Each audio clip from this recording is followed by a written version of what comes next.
সিদ্ধান্ত গ্রহণ করবে, উভয় পক্ষেই সেই সিদ্ধান্ত মানবে। যদি জমহুর ওলামায়ে কেরামের সিদ্ধান্ত কেউ না মানে, তাহলে সমস্যাগুলো সমাধান হবে না। আমি মনে করি আহলে দেওবন্দের ওলামায়ে কেরাম যে সিদ্ধান্ত দিবেন, আমরা অকপটে সেই সিদ্ধান্ত যদি মানতে পারি তাহলেই এর সমাধান হবে। আর যদি দেওবন্দের ওলামায়ে কেরামের সিদ্ধান্ত না মানি, তাহলে হাজারো চেষ্টা করলে সমাধান হওয়া সম্ভব।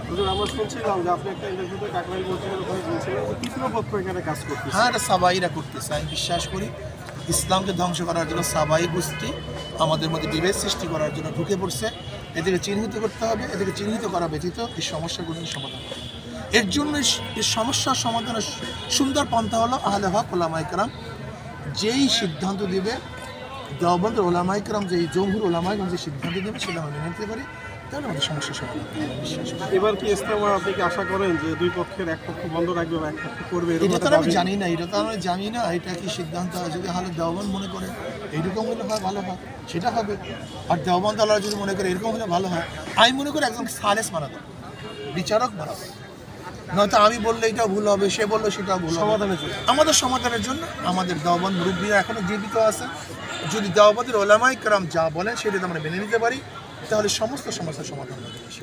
আপনাদের সবাইকে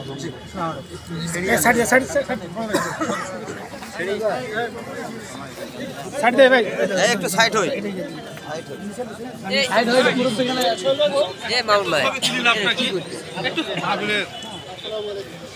স্বেচ্ছাসেবক ভাইদের দৃষ্টি আকর্ষণ করছে, সুশৃঙ্খলভাবে হযরতের যাওয়ার ব্যবস্থা করুন।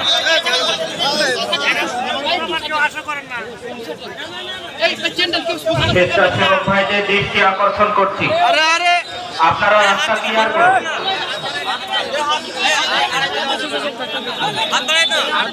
স্বেচ্ছাসেবক ভাইদের দৃষ্টি আকর্ষণ করছি।